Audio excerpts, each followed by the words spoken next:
শেষমেশ সব কিছু থেকে ইতি টানলেন খান সাহেব তামিম ইকবাল খান, যাকে আর কখনো দেখা যাবে না বাংলাদেশের ক্রিকেটে। আন্তর্জাতিক ক্রিকেট থেকে অফিসিয়ালি সরাসরি অবসরের ঘোষণা দিয়ে জানিয়ে দিয়েছেন তিনি। সবাইকে হতাশ করে এ ধরনের একটা সিদ্ধান্ত যখন চ্যাম্পিয়ন ট্রফির আর মাত্র 1 মাসও বাকি নেই। আগামীকাল চ্যাম্পিয়ন ট্রফির দল ঘোষণা করা হবে। এর আগে তামিম ইকবালের কাছ থেকে 2 দিন সময় চেয়ে নেওয়া হয়েছিল যে তিনি চ্যাম্পিয়ন ট্রফি থাকবেন কি থাকবেন না, এবং শেষমেশ তিনি জানিয়ে দিলেন যে তিনি আর চ্যাম্পিয়ন ট্রফিতে থাকবেন না। তিনি অবসর নিয়ে ফেলেছেন আন্তর্জাতিক ক্রিকেটের সব ধরনের ফরম্যাট থেকে, এবং তাকে আর কখনো বাংলাদেশের জার্সি পরে, লাল সবুজের জার্সি পরে ক্রিকেট খেলতে দেখা যাবে না।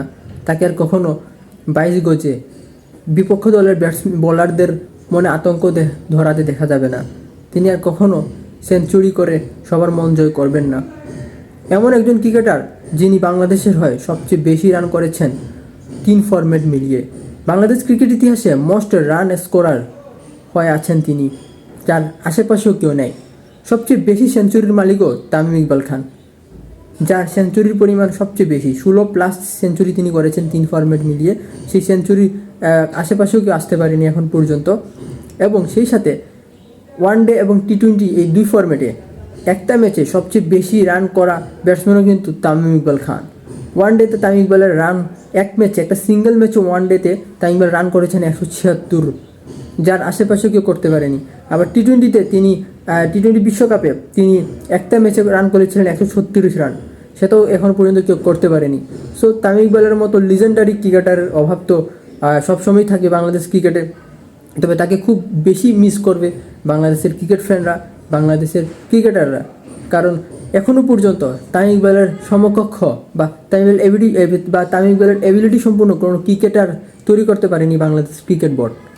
প্রায় 1 বছর আগেই তামিম ইকবাল অবসরের সিদ্ধান্ত নিয়ে ফেলেছিলেন, কিন্তু কে জানতো সেটাই তার শেষ সিদ্ধান্ত হবে।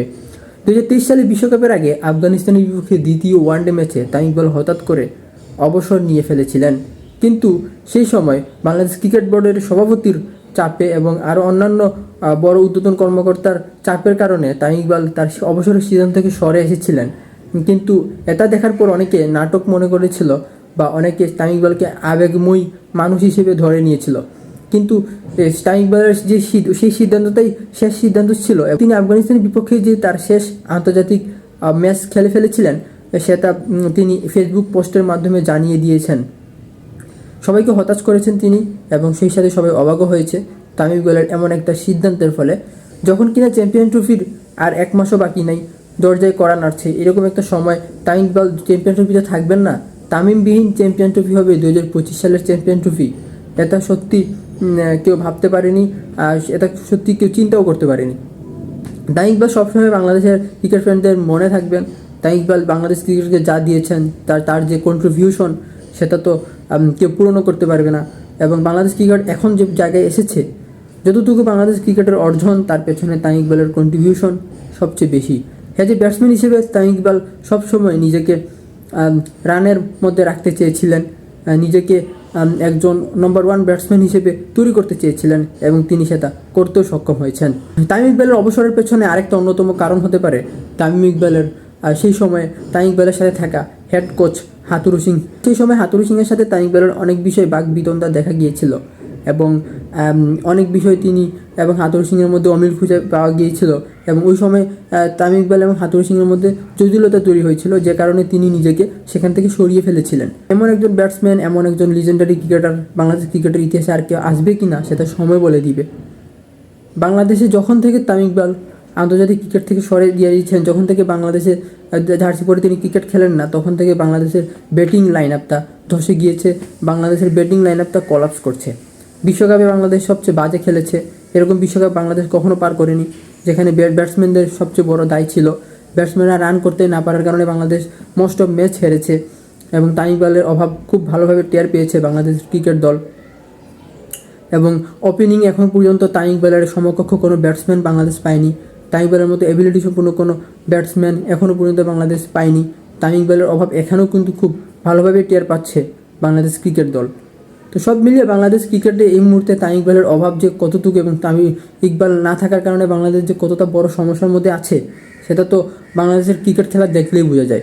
প্রায় 1 বছরে যতগুলো ম্যাচ খেলেছে, সেটা ওয়ানডে হোক, টি20 হোক, টেস্ট হোক, সেখানে যে খারাপ পারফরমেন্সগুলো করেছে, সেখানে ব্যাটসম্যানের অভাবের কারণে এবং রান বেশি পর্যাপ্ত রান না করার কারণে হয়েছে, এবং সেখানে তামিম ইকবালের অভাবটাই বারবার সামনে এসেছে। তার মানে তামিম ইকবাল যদি থাকতেন, বাংলাদেশ কিন্তু বিশ্বকাপে ভালো কিছু করতে পারতো, এবং চ্যাম্পিয়ন ট্রফি যদি ওয়ানডে ফরম্যাটে হবে, সেখানে তামিম ইকবালের দরকার ছিল। সবাই ধরে নিয়েছিল যে তামিম ইকবাল এবার চ্যাম্পিয়ন ট্রফি খেলবেন, শেষ ম্যাচ চ্যাম্পিয়ন ট্রফি খেলে তিনি অবসর নেবেন, এমন একটা অবস্থা মনে করেছিল সবাই, কিন্তু সেটা আর হলো না। তামিম ইকবাল এর আগে অবসর নিয়ে ফেলেছেন।